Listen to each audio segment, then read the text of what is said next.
नमस्कार, स्वागत है आपका। मैं हूं आपके साथ सुमित गुप्ता और बुलेटिन की शुरुआत में सबसे पहले बात यूपीएससी सिविल सेवा परीक्षा के रिजल्ट की। यूपीएससी सिविल सेवा 2019 का रिजल्ट घोषित और राजस्थान से भी कई अभ्यर्थियों ने अपना परचम लहराया है। इस परीक्षा में सफल हुए हैं कई अभ्यर्थी राजस्थान के दिनेश प्रताप सिंह राठौड़ की 381वीं रैंक इस परीक्षा में आई है। बड़ी खबर, राजस्थान से भी कई अभ्यर्थियों ने परचम लहराया यूपीएससी सिविल सेवा परीक्षा में। राजस्थान से कई अभ्यर्थी सफल हुए हैं।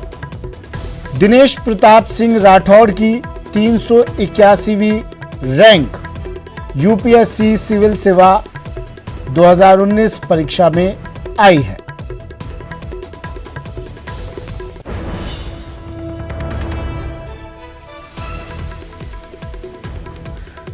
दिनेश प्रताप सिंह राठौड़ खुद हमारे साथ जुड़ गए हैं फोन लाइन पर। दिनेश जी, सबसे पहले आपको बहुत बहुत बधाइयां न्यूज 18 नेटवर्क की तरफ से इस सफलता के लिए, और स्वागत है आपका न्यूज 18 राजस्थान में। क्या फील हो रहा है, कैसा लग रहा है सर? सबसे पहले बहुत बहुत धन्यवाद सर, न्यूज 18 परिवार की तरफ से, परिवार को मेरी तरफ से बहुत बहुत धन्यवाद सर। बहुत अच्छा लग रहा है जी, और बहुत एक सेटिस्फेक्शन की फीलिंग है रिजल्ट के बाद जी। दिनेश जी, आपके परिवार के बारे में जानना चाहूंगा मैं। कौन कौन लोग आपके परिवार में हैं, किस तरह से उनका सपोर्ट आपको मिला? क्योंकि यहां तक पहुंचने के लिए जो रास्ता आपने अपनाया होगा वो आसान नहीं होगा, और उस रास्ते पर चलने के लिए सपोर्ट की आवश्यकता आपको पड़ी होगी। जी सर, मैं चूरू डिस्ट्रिक्ट के छोटे से कस्बे सरदार शहर से हूँ, और मेरे परिवार में मेरे पिताजी हैं, माताजी है और मेरी छोटी बहन है। तो मेरे पिताजी गवर्नमेंट हॉस्पिटल सरदार शहर में ही मेल नर्स फर्स्ट ग्रेड के पद पे कार्यरत हैं, और मेरी माताजी गृहिणी है जी। और तो शुरू से ही परिवार का बहुत सपोर्ट किया रहा। उन्होंने मुझे मोटिवेट किया कि सर्विस में जाना है, और किस तरह से मतलब मेरे पोटेंशियल को हमेशा उन्होंने ही बढ़ावा दिया कि तुम्हें पोटेंशियल है, तुम्हें और ज्यादा करना है, तुम्हें और ज्यादा करना है। तो उनकी मोटिवेशन की वजह से ही मैंने ये रास्ता चुना। छोटी बहन भी अब आपके नक्शे कदम पर चलना चाह रही होगी? जी बिल्कुल, वो भी कॉम्पिटिटिव एग्जाम्स की प्रिपरेशन कर रही है जी, और वो ही आने वाले समय में जरूर सफल होगी। किस तरह से सर आपने तैयारी की? कुछ आप अनुभव शेयर करना चाहे दर्शकों के साथ, खासकर उन लोगों के साथ जो अब तैयारी कर रहे होंगे?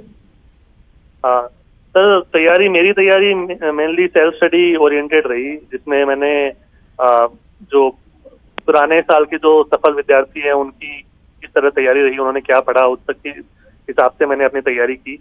और जो अभी वर्तमान में जो लोग प्रयास कर रहे हैं उनके लिए जो मेरी सलाह वो यही है कि भाई अपना एक लक्ष्य, एक बहुत लंबी जर्नी है, इसमें अनिश्चितताएं बहुत हैं। तो आप अपना संकल्प एकदम दृढ़ रखें कि एक बार इस लड़ाई में आ गए तो अब आपको यहीं रहना है, और एक प्रॉपर स्ट्रेटेजी के साथ उस पर लगे रहें, बाकी सब चीजों को भूल के, तो निश्चित रूप से सफलता आपको मिलेगी। भाई कि अगर मैं सफल हो सकता हूँ तो मेरा कोई भी हो सकता है। तो इसके लिए आपको लगे रहिए फोकस के साथ, तो निश्चित रूप से अपना कुछ स्टूडेंट्स थोड़ी सी असफलता से निराश हो जाते हैं, उनके लिए कोई मैसेज देंगे आप?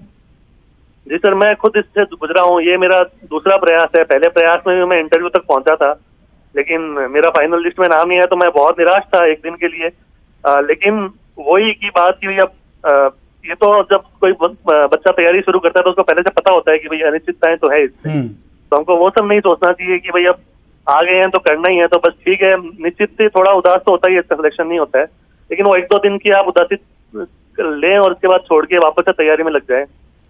लगे रहेंगे तो पक्का 100% सिलेक्शन होगा। मैं सबसे बड़ा उदाहरण हूँ। चलिए, शुक्रिया दिनेश जी हमारे साथ जुड़ने के लिए, और एक बार फिर से आपको बहुत बहुत बधाई। दिनेश प्रताप सिंह राठौड़ 381वीं रैंक इन्हें मिली है यूपीएससी 2019 परीक्षा। रिजल्ट घोषित हुआ यूपीएससी सिविल सेवा परीक्षा का। शिशिर गुप्ता ने 50वीं रैंक इस परीक्षा में हासिल की है। शिशिर अभी आईआईटी बॉम्बे से बीटेक कर रहे हैं। शिशिर के पिता सुरेश गुप्ता बस्सी में प्रिंसिपल हैं। शिशिर ने माता पिता को सफलता का श्रेय दिया।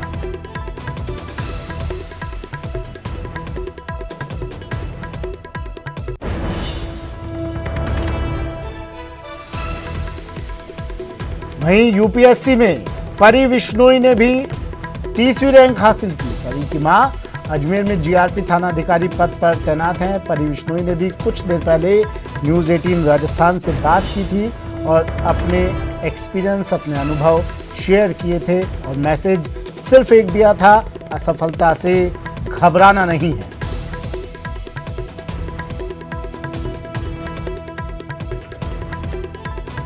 सिविल सेवा परीक्षा 2019 का रिजल्ट घोषित हो गया है और राजस्थान के भी कई परीक्षार्थियों ने इसमें अपनी सफलता के झंडे गाड़े हैं। 30वीं रैंक परी विश्नोई को मिली।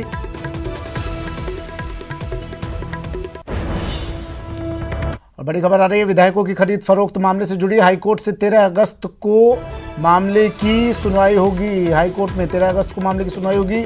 सभी याचिकाओं पर एक साथ सुनवाई होगी। भंवरलाल शर्मा की याचिका पर सुनवाई आज हुई और अब एक और बड़ी खबर, 13 अगस्त को सभी याचिकाओं पर एक साथ सुनवाई होगी। 14 अगस्त वो दिन जब सत्र आहूत किया गया है, 14 अगस्त का वक्त दिया है राज्यपाल ने और उससे पहले 13 तारीख को 13 अगस्त को हाईकोर्ट में तमाम याचिकाओं पर एक साथ सुनवाई होगी। ठीक एक दिन पहले, सत्र आहूत होने के ठीक एक दिन पहले 13 अगस्त को सारी याचिकाओं पर एक साथ सुनवाई होगी। भंवरलाल शर्मा की याचिका पर भी आज सुनवाई होगी।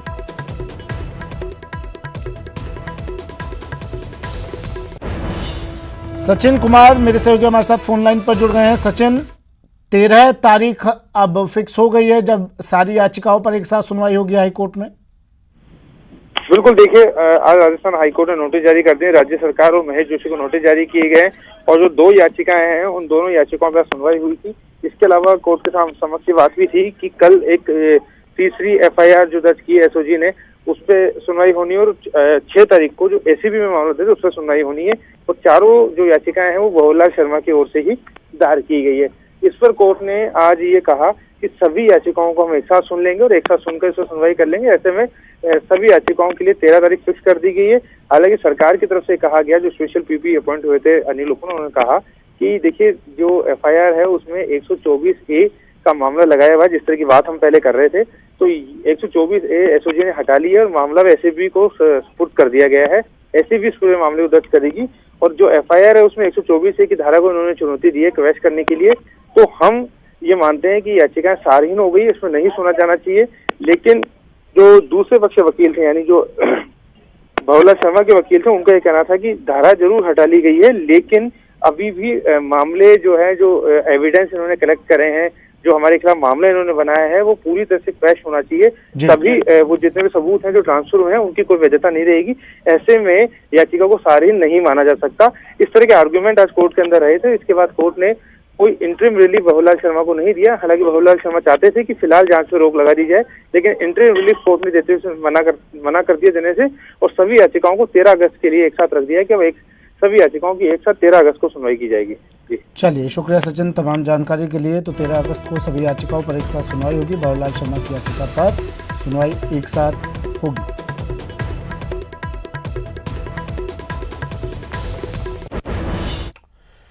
वहीं बाड़ेबंदी के बीच कांग्रेसी विधायकों का फोटो सेशन, अलग अलग तरीके से अपना वक्त काट रहे हैं कांग्रेसी विधायक होटल में और अब फोटो सेशन भी करवा रहे हैं। देखिए, होटल में काफ़ी अच्छी जगह है यहाँ पर, तो फोटो सेशन तो बनता है। विधायक प्रशांत बैरवा ने फेसबुक पर फोटो शेयर की।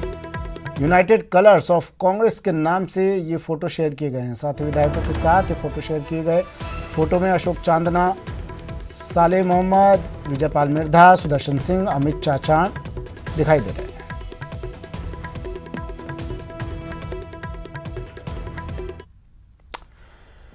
वहीं श्रम और कौशल विकास विभाग की भी समीक्षा बैठक आज ली मुख्यमंत्री अशोक गहलोत ने। वीडियो कॉन्फ्रेंसिंग के जरिए बैठक हुई, फीडबैक लिया गया। मुख्यमंत्री ने तमाम अधिकारियों से बातचीत की। वीसी में सभी कलेक्टर्स और विभागीय अफसर मुख्यमंत्री के साथ जुड़े।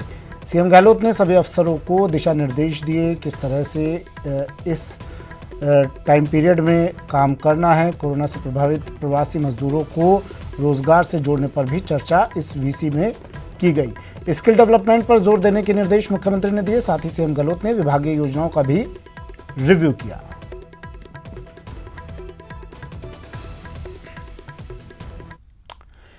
एसीबी ने सोमवार की रात बड़ी कार्रवाई करते हुए श्रीगंगानगर जिले के रायसिंह नगर के एएसपी को रिश्वतखोरी के आरोप में गिरफ्तार कर लिया। इस कार्रवाई के दौरान उस समय हड़कंप मच गया जब एएसपी के सुरक्षाकर्मी ने एसीबी की टीम पर फायरिंग कर दी। के सीकर डीएसपी जाकिर अख्तर भी पहुंचे थे। परिवादी जो जयपुर आया था उसने ये परिवाद दी थी कि रायसिंह नगर में एक जो परिवादी है उसकी वाइफ के साथ जो पारिवारिक झगड़ा चल रहा है उसको लेकर के वाइफ ने कोई परिवाद दिया है और उस परिवाद के अलावा सारे मामले को निपटाने के लिए वो पक्ष वाइफ का पक्ष जो है लगभग 40 लाख रुपए मांग रहा है। एडिशनल एसपी जो डिमांड कर रहे थे उनका ये कहना था कि हम इसको 25 लाख के आसपास निपटा देंगे और इसकी एवज में 2 लाख रुपए की रिश्वत भी मांगी और ये भी उनको कहा कि रिश्वत देने का काम जो है दलाल के थ्रू किया जाएगा। दलाल अनिल बिश्नोई जो रायसिंह नगर से थोड़ा दूर रहते हैं उन्होंने जो है वो डिमांड की थी दलाल की और एडिशनल एसपी की, दोनों की ही जो है डिमांड वो वेरिफिकेशन उसका कराया गया, वेरिफिकेशन हो गया और उसी के अनुसार कल रात लगभग 12 बजे के आसपास दलाल को 2 लाख रुपए देते हुए रंगे हाथ गिरफ्तार किया गया। एसीबी की कार्रवाई और फायरिंग के बाद पूरे पुलिस महकमे में हड़कंप मच गया। इसके साथ ही रिश्वत के खेल में बड़े पुलिस अधिकारियों के शामिल होने का खेल भी सामने आ गया है, जिसके बाद कई बड़े सवाल भी उठने लगे हैं। सवाल ये कि कानून के रक्षक ही कानून के भक्षक क्यों बन रहे हैं? क्या पुलिस के बड़े अधिकारी ड्यूटी भूलकर रिश्वतखोरी में लगे हैं? सुरक्षा कर्मी ने किसकी शय पर फायरिंग करने का दुस्साहस किया? और जब एसीबी की टीम भी सुरक्षित नहीं तो कैसे लगेगी भ्रष्टाचार पर लगाम? न्यूज़ 18 राजस्थान के लिए श्रीगंगानगर से अशोक शर्मा के साथ जयपुर से सौरभ गृहस्थी की रिपोर्ट। चलिए यहाँ वक्त एक ब्रेक का है। ब्रेक के बाद बात भूमि पूजन की भव्य तैयारियों की।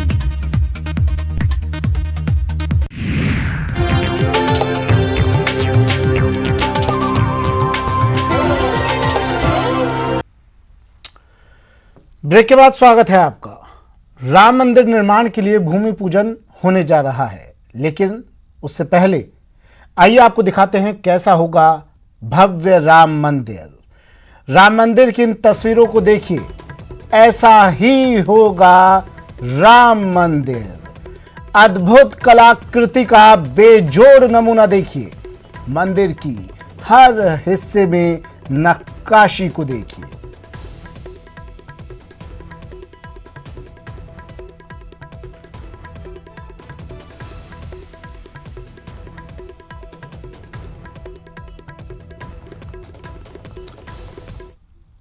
वहीं अयोध्या जाने से पहले साध्वी ऋतंबरा खुशी के मारे झूम उठी।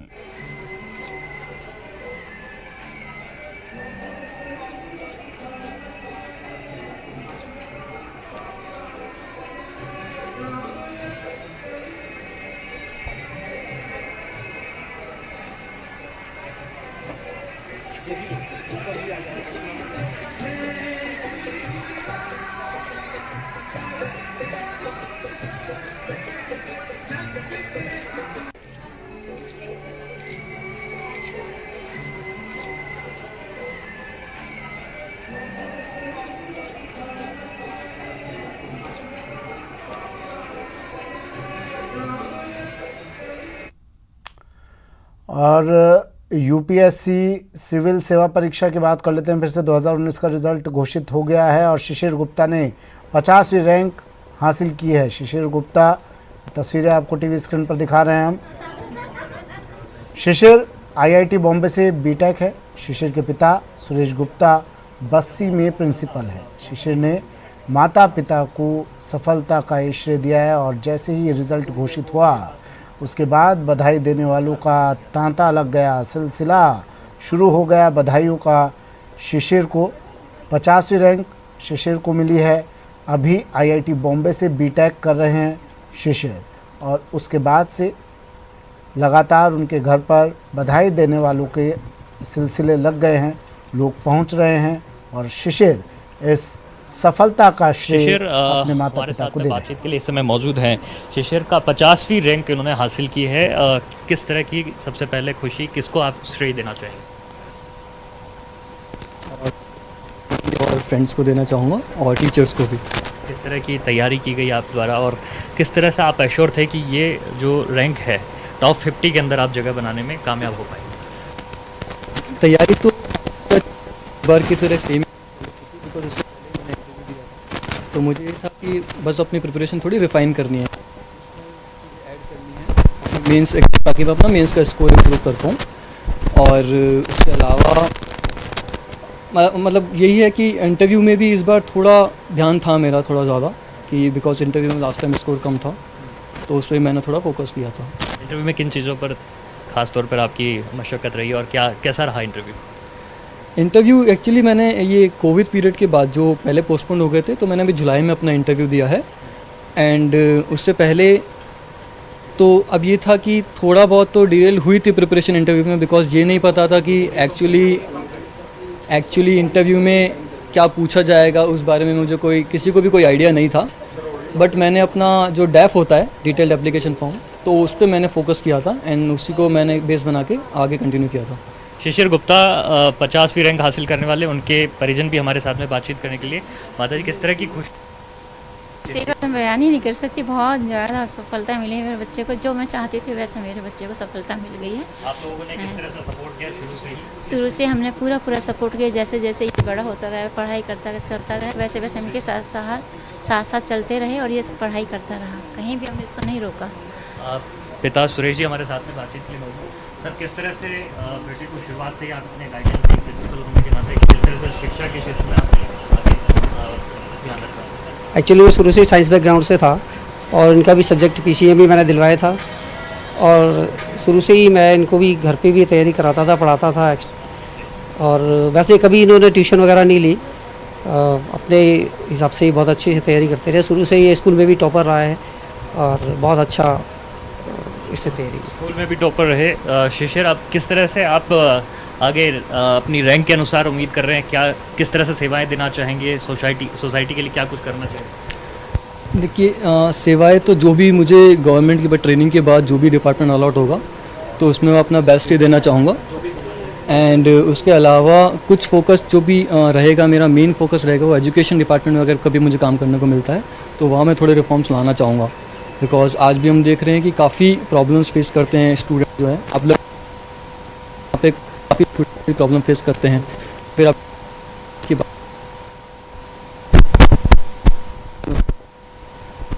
फिर टीचर्स को भी काफ़ी प्रॉब्लम्स होती है, तो मोरलेस मेरा फोकस उसी क्षेत्र में रहेगा। टीचिंग प्रोफेशन पे आप ध्यान रखना चाहेंगे और साथ ही में उन स्टूडेंट्स के लिए क्या कहना चाहेंगे जो लंबी चौड़ी तैयारी करते हैं लेकिन कुछ एक अंकों से वो चूक जाते हैं, इंटरव्यू तक नहीं पहुंच पाते हैं और पूरी सफलता जो है वो क्रैक नहीं हो पाती है, लेकिन उनके लिए किस तरह से निराशा हावी नहीं हो, क्या संदेश आपका? देखिए, ये इस फेज से मैं गुजर चुका हूँ, बिकॉज 2 साल पहले मैंने इंटरव्यू दिया तो मेरा 6 मार्क्स से रह गया था फाइनल लिस्ट में। उसके बाद उस साल मेरा प्रीलिम्स भी क्लियर नहीं हुआ था। देन जो सेकंड लिस्ट आती है उसमें भी नाम नहीं आया था। तो एकदम जिससे कह सकते हैं कि बहुत ज़्यादा डिप्रेसिंग फेज था वो।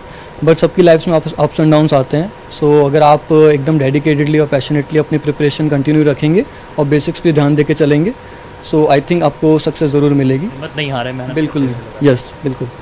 तो हिम्मत नहीं हारे, मेहनत करते रहें, ये कहना है शिशिर गुप्ता का, जो कि 50वीं रैंक लेकर के आए हैं यूपीएससी सिविल सर्विस में और टॉप 50 में। जयपुर से इन्होंने अपना नाम रोशन किया है और अब आगे शिक्षा के क्षेत्र में काम करने की इनकी तमन्ना है। और साथ ही में कुछ लोग इनके जो मित्र परिजन और परिचित यहाँ पर हमारे साथ में हैं। शिशिर की सफलता पर किस तरह से पूरा परिवार खुश है और किस तरह से आज उन्होंने जो नाम रोशन किया है, आप लोग किस तरह से और उनसे उम्मीदें, उनसे अपेक्षाएँ रखते हैं आगे? ये मेरा भतीजा, मेरे को बहुत गर्व है। हमारे मतलब ख़ानदान में पहला आईएएस बना है और सभी फैमिली मेम्बर्स बहुत खुश हैं और हमारे को बहुत प्राउड है। और भगवान इसको हमेशा सफलता दे, यही हमारा आशीर्वाद। He is my brother in law and we all are very proud about his success. इनकी दीदी स्पेशली इनका बहुत क्रेडिट है। ये बड़ा प्रे करती थी भगवान जी से, तो मुझे लगता है लास्ट के दिनों में इनका दीदी का प्रे। और कल ही रक्षाबंधन मनाया, तो एक तरह से भाई का मैंने कल इसीलिए गिफ्ट नहीं लिया था।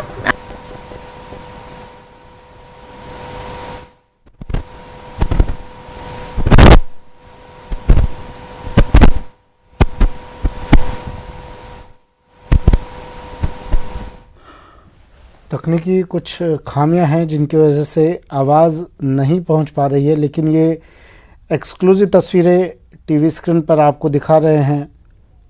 रिज़ल्ट घोषित हुआ और रिज़ल्ट घोषित होने के बाद शिशिर गुप्ता, जिन्होंने 50वीं रैंक हासिल की है, शिशिर के घर पर बधाई देने वालों का सिलसिला।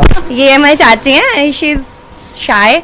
मुझे पूरा विश्वास है कि मेरा भाई ज़रूर अपने देश को सपोर्ट करने के लिए, सिस्टम को चलाने में बहुत ही अच्छी हेल्प करेगा और नए नए रिफॉर्म्स को अप्लाई करने में गवर्नमेंट की हेल्प करेगा। And I am very very very much happy and proud of him. मेरा एक ब्रदर है, वो यूएसए में, and he is missing this event, तो we are missing him too, his family. And चलिए फिलहाल इतना ही, दीजिए इजाज़त, नमस्कार।